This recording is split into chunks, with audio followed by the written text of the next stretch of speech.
So she's probably still single right now. Love her to death, though.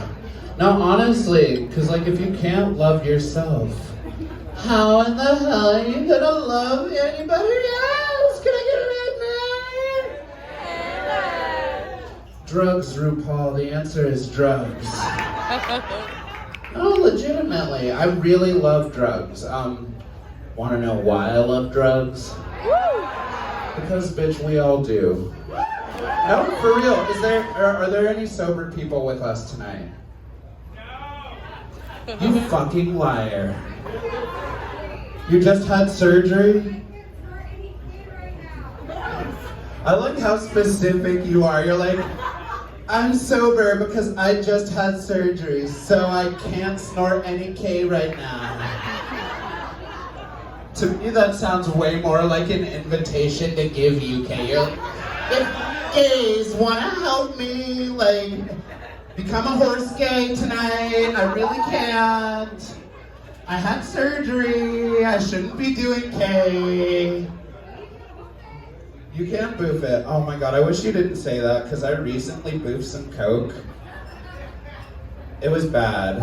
Not the boofing, that was amazing, but like the getting to the boofing, because I had like 3 crazy days in a row where I was like, yeah, I'll do whatever, I'll go out and party wherever. I'll do whatever, drugs, and like ended up like sucking cock in a parking garage at sunrise. So that was like a fantastic string of experiences, but my nostrils were like shot after that, you know? They never recovered quite the same way. And somebody was like, you want to do a bump? On like day 3, and I was like, well, only one hole in me is accepting right now. I honestly think the worst thing I shoved up my asshole, though, was like a tampon soaked in vodka. Which, tampons aren't really designed for like super tight asshole gas. Especially not when they're like soaked in like burning alcohol. But I got lit for a week straight. No, really though, I love drugs because everybody does them. Like all around the world, if you believe you're sober, you're just doing different drugs, you know? I didn't Google it, so I don't actually have the definition, but I'm pretty sure Webster says some shit like drugs are substances, things that change your brain, you do things, and then there's like a little picture of the devil next to them or whatever.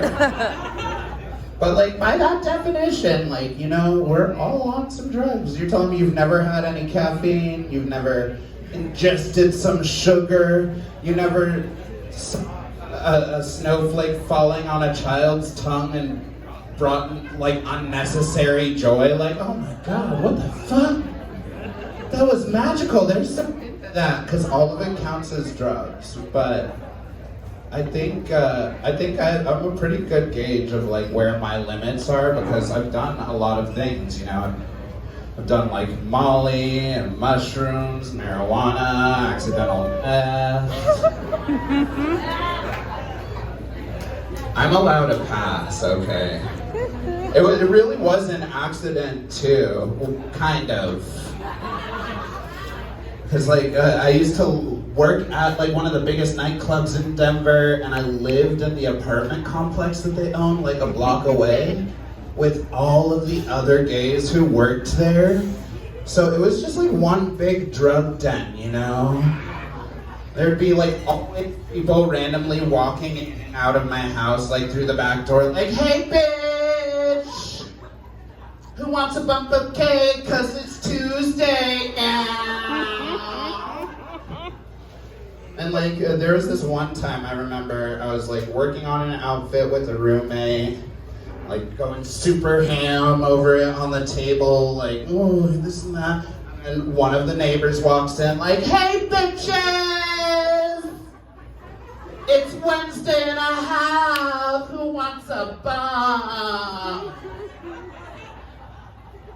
And at first I'm like, no, because I'm working on this outfit, my art is very important to me. And then my roommate's like, yes! So my answer immediately goes, yes!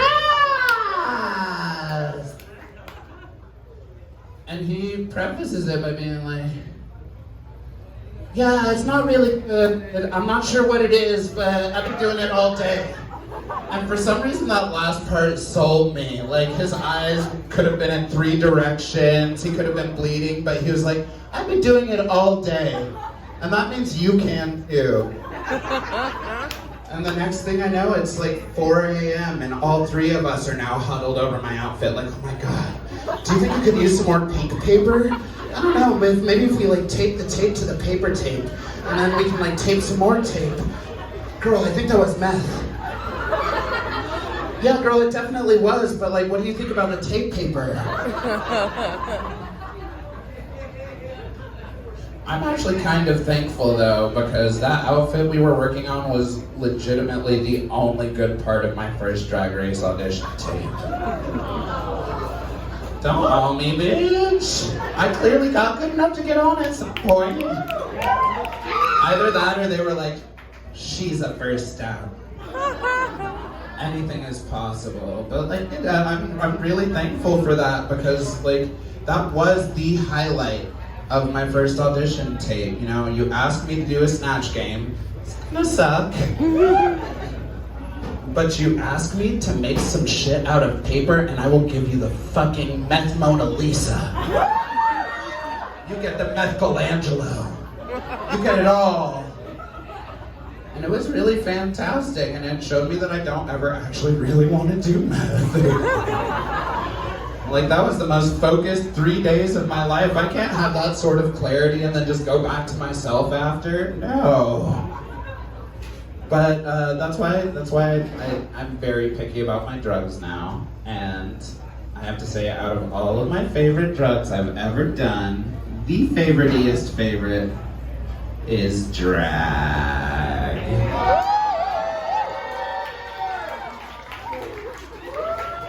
I say as I'm clearly barely in any of it. Let me put a wig on this first so it's a little more heartfelt. Alright, I love drag. Hi, I'm Yvie Oddly, I'm a drag addict. I've been doing drag for 11 years now. On one occasion, it's ruined my body, it's ruined my bank account, and it's ruined my relationship with friends, families, and I can't put it down! I love it! I'm really into it. Sometimes it does feel like serious drug addiction too. Like, I remember when I started coming out to my family about doing that, my mom was like, oh my God, I just have to tell you, Joe, I found my blouse in your closet and it hurts me to see you doing all this drags. Like, when you're in drag, I feel like you're a different person. And she's 100% right, because drag gave me the ability to like see some self-worth, find some confidence to do absolutely ridiculous bullshit, and just have fun with what I can do while I can do it, you know? So I would like to apologize that my heels aren't the highest tonight, my hair isn't the brushiest. But y'all can't say shit about my tuck, that was on point. But this last song is actually very, very narcissistically dedicated to Yvie, because I really don't know where my life would be without drag having come into it. And even though Dragcon is just like another corporate capitalist scheme, it is kind of fierce to see like this many queer people wearing way too much makeup in the daylight.